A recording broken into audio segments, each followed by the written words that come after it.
Am I the asshole for leaving my girlfriend after she got a dog?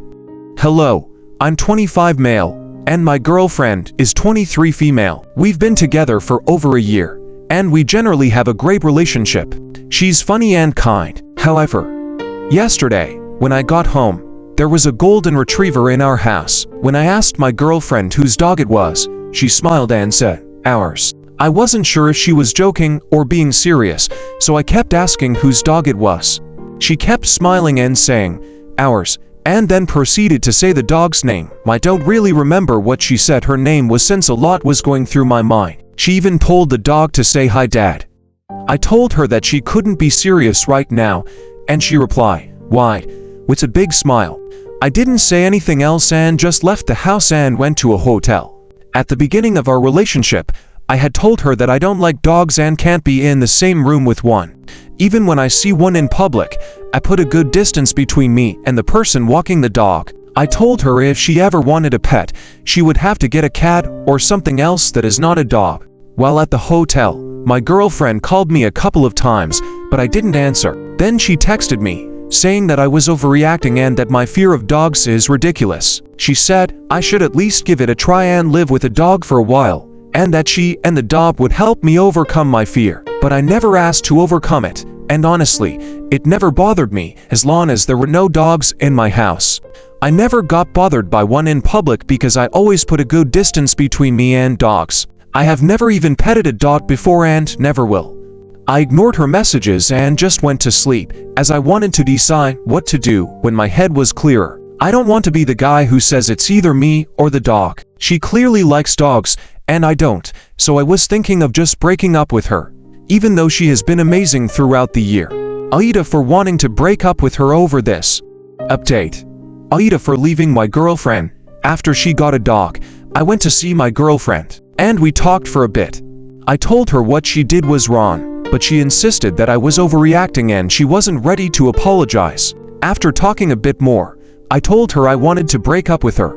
At first, she didn't believe me and thought I was trying to hurt her or get revenge on her. Then she started crying, and then she got angry and tried to hit me. I held her until she calmed down.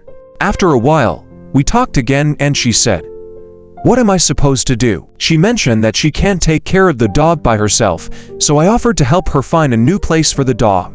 I also offered that if she didn't want to move out, she could stay at my place and I would find a new place for myself. Additionally, I told her that I would cover her rent for this month. I know I didn't have to do any of these things, but I couldn't just leave her like that, and I don't want to see her suffer or have a hard time. She said thanks for the offer and that she would think about it.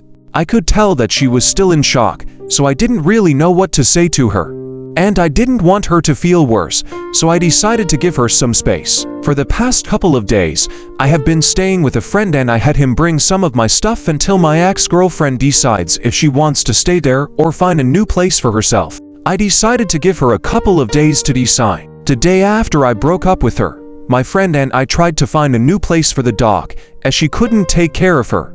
She told me she took the dog to one of her friend's houses, but her friend couldn't help her with finding a permanent place for the dog. Honestly, none of this is good for my mental health and I have taken a week off work just to solve everything. I can't leave the dog on the street, and I'm pretty sure it's illegal to do that in the UK. Anyways, we had no luck and couldn't find any place for the dog, so we decided to try again tomorrow. After me and my friend went back to his home, my ex called me. She called to ask for one more chance and she apologized. I said I forgive you, and what's done is done, but I think it's better if we go our separate ways. She wasn't happy with it. I will just skip this conversation here since she was just cursing and saying, I will never find someone like her or that I will die single, etc. A day later, which was yesterday, at the time of making this update, my friend called me saying he got good news. He found someone to take the dog, and we are still waiting for that person to take her. On the same day, around 11:30 p.m. to 12 a.m., my ex started calling me again. It was quite late, so I decided to wait for her to leave a message to see what she wanted, but she just kept calling. When Ashley picked it up, she asked me to forgive her again. I told her that I already have, but we're simply not compatible, and I told her, "You're young and beautiful, you will find someone else." But she got even more pissed. That's basically it for now. Am I the asshole for not wanting to do anal with my boyfriend? I 23 female have been with my boyfriend 21 male for about 5 months. He has been asking sporadically about doing anal since very early on in the relationship.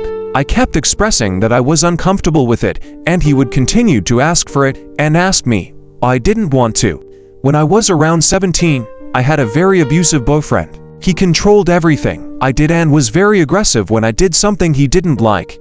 I had upset him once, and as a punishment, he tied me up to his bed and sawed me with an object in my rectum. He left it inside of me and then left the house for about an hour. I was tied down so tight that I could not move my arms or legs to free myself while he was gone. He came back and told me that if I ever told anyone what had happened, he would kill me, and I believed it. I kept it a secret for years and never told anyone. When my now boyfriend kept pushing about the issue, I finally broke down and told him what had happened and that it traumatized me, that it brought back bad memories, and that I didn't really want to do it. He backed off for a bit but has recently brought it back up. I asked him why he was so adamant about doing it, and he said it was a submissive thing and that he likes that I'd be giving myself up to him. He said he doesn't want to do it for sexual pleasure, just that he likes the submissive part. He claims he doesn't need it and that it doesn't make him like me any less, but he really wants to. I found out recently that his ex-girlfriend had sent him videos of her doing anal with sex toys after they had broken up, really early on in the talking stage before we were together. He was asking her to do those things over text. When I asked him why he wanted anal videos from her, he said that he just wanted to degrade her by having her do that. When I asked if he wanted anal to degrade me, he said no. But I just don't understand. I feel like I'm not good enough or will never make him happy if I don't. But that's just something that's really hard for me, and I don't like it at all. I don't want him to be unhappy with our sex life or always feel less than his ex because she would give that to him, and I can't. It's putting a slight strain on our relationship. Any advice would be appreciated, but am I the asshole for standing strong in my reluctance, or am I being overly sensitive? Edit. I really wish I could add screenshots of our text conversation earlier to get some more insight to the situation and show what led up to me posting so that the rage bait comments will stop. But also, I want to thank everyone for their kind words.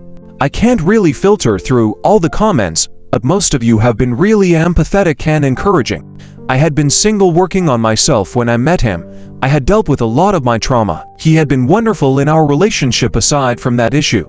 No other real red flags, but I just didn't want to feel like I was reading too much into it. I know now that I'm not. He's away for work and I land things while he's gone so I can assure my safety throughout the whole ordeal.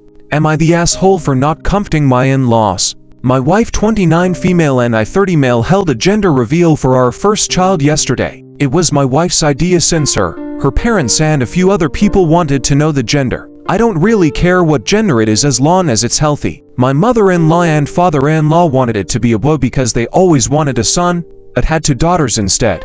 My wife also wanted it to be a boy, but only because of her parents. She didn't really care much either way. It was a very small gathering with just a few friends and close family members. After it was revealed that the baby is a girl, my mother-in-law walked away and got very upset, and my father-in-law looked disappointed. After around 10 minutes I went into the garden to see my mother-in-law crying. I asked her what's wrong, and she said that she really wanted a grandson. I told her that I'm sorry she's disappointed, but it doesn't really matter that much. And she got really annoyed at me. At this point my father-in-law had joined us and heard what I said to her. He told me I should be sad to since I won't be able to teach the baby about cars. I'm a mechanic and I joked a few times about getting the baby to follow in my footsteps. I told him that she might be interested in cars when she's older, so I don't really understand how that's relevant. They were saying a bunch of things about what they can't do now because she's a girl, like taking her to sport games and teaching her about sports. They said that I'll be missing out on giving a son the talk, and girls, I don't really care that much about that, but what if the baby likes girls? So their argument is pretty weak. They said a few other things about why they wanted her to be a boy, but I just walked away and went back inside. My mother-in-law and father-in-law explained the whole argument with my wife and she got really pissed at me. She said that I should have comforted them and had at least a bit of sympathy. I just don't understand why the gender is such a big deal. Shouldn't they just be happy they're getting a grandchild? Please leave your comments down below to any of today's stories. Please like and subscribe. Thanks for watching.